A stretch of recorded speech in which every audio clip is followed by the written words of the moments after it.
Alright, so here's a bass sound that I figured out recently when I watched some Virtual Riot techniques. And this kind of bass sound is used in old school jungle as well as grime music. It's got that 8-bit kind of video game sound. It has this raw edge to it and it sounds dope in the track. So you can make the sound with basically any wavetable as long as it sounds really full. The one I found that sounded good was Coleslaw Bites. Just make sure the wavetable position is set to an area where it sounds super full. And I'm going to set my phase randomization to 0 so it sounds the same every time I hit the keys. And here's the main trick to this bass sound. It's all about using this wave shaper called random amplitudes. Essentially what this does is it randomly selects different harmonics in your wavetable and plays them.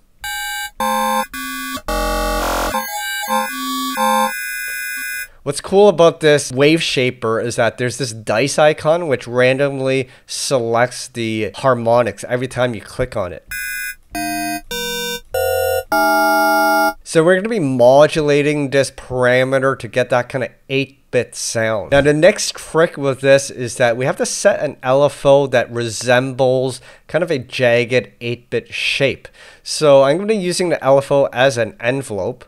And we're going to be setting this to quarter notes. And then we're going to be using the step sequencer. So just enable step on the draw mode. And what we're going to do is we're going to create these steps that go low, high, maybe low again like that.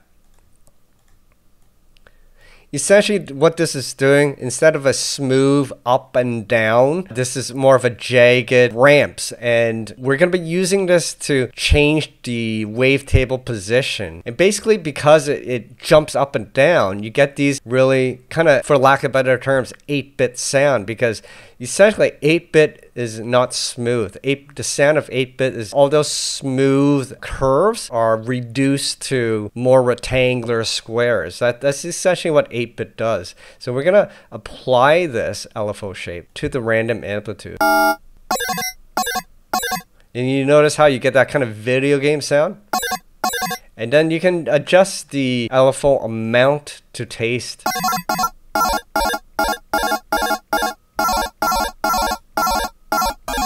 And then adjust the random amplitude dial to taste as well. But already we're getting that sound. Then we can pop into the effects section and add some distortion. I'm using soft clip and drive is around 0 to 1. Another cool thing is you can try downsampling and that'll add a bit more to that 8-bit sound. Just bring it down a bit. Just makes it sound a little more raw. And then we can add some multi-band compression to bring up some of the highs and mids. Some chorus to add some stereo depth. Up to you, but you can also add some reverb. So recently you may have noticed that my eyewear has changed. And that's thanks to Oli Quinn, an eyewear company based in Canada, who gifted me this pair. So a while back I did a poll and found out over 50% of you guys require prescription glasses. So I wanted to find a really good eyewear sponsor for you guys. And that's when I found Oli Quinn, since they had an actual shop nearby. And I also found out they had locations in the UK and USA. Their online shop is set up with virtual try-ons so you can see what they look like, and all you need is to send them your prescription to order. Here's a pair in their tortoiseshell styling, which goes well with certain darker outfits. And the reason why I like their eyewear is that it's made in really good quality. They have very current and contemporary styles which can look good on just about anyone, and most importantly, it's affordable. I also like these gold metallic frame styles. It has a nice Miami Vice vibe to them, especially when you use these sunglass clip-ons. It's a nice style. They also come with these awesome flat foldable cases, which is awesome for traveling because you get this nice flat profile. Also with some purchases, you'll receive this really nice tote bag. It even comes with a shoulder strap, which makes it really handy. It's made in super nice quality, so it's a nice touch. So if you're interested, I have a discount code down in the links below. Just use the right link for your geographical region. And I hope you'll find something you like at Oli Quinn.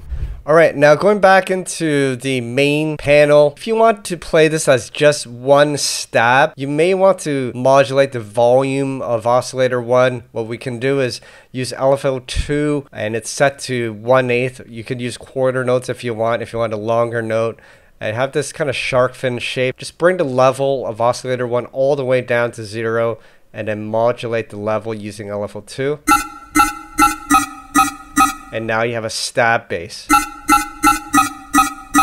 Now, a lot of modern drum and bass, they use this as a top, and then they have a completely different instance of Serum or Vital as the sub bass. However, if you want to add a sub bass to this direct patch, you can just use the basic shapes wavetable. I like this clipped sine wave. It sounds more audible.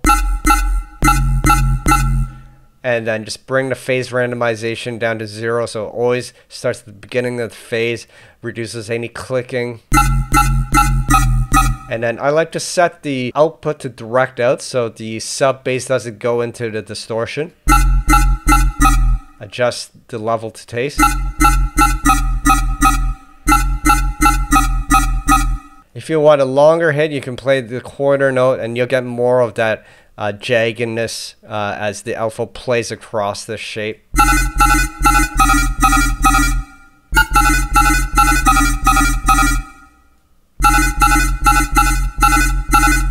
And that's pretty much the sound. From here on in, I would tweak the parameters, maybe play with this random amp knob until you get the sound that you want. Maybe try the dice icon, as well as try shifting the wavetable position until it sounds right. That one sounds right. Let's play with the wavetable position. That sounds good too. It's all about experimentation. So you have infinite variety of the 8-bit bass sound, depending on the frequencies that you like. Of course, you can try different wavetables as well. Each one has its own character. By the way, if you want the actual preset that I'm using, you can download it for free down in the links below. Let's create a quick stab bass sound. So again, with this kind of bass, I like short notes that are repeated. This time I disabled the sub bass because I'm playing the sub bass with a completely different instrument. So I got this here. Jump up is simple and effective. There's no overthinking about the notes. As long as it sounds good, roll with it. And here's my sub bass. I'm playing with Vital, longer notes.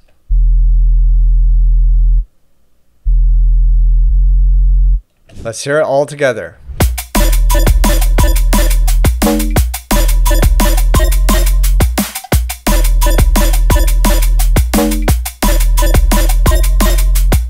Alright, we're getting grimy with some jump up bass sounds. So hope you guys enjoyed watching creating this 8-bit bass sound. The main lessons here is to use this random amplitude wave shaper in Vital. Select a good wavetable.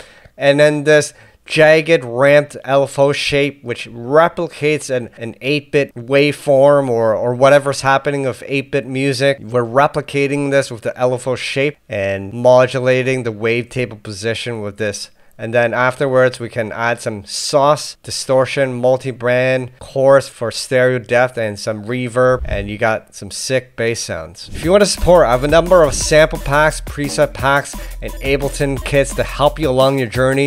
You can find them down in the links below. If you want to learn more about Vital, see this video up here. If you want to learn more jump up bass sounds, check this video up here. Alright guys, thanks for watching, and until the next video, stay safe, stay creative, peace out.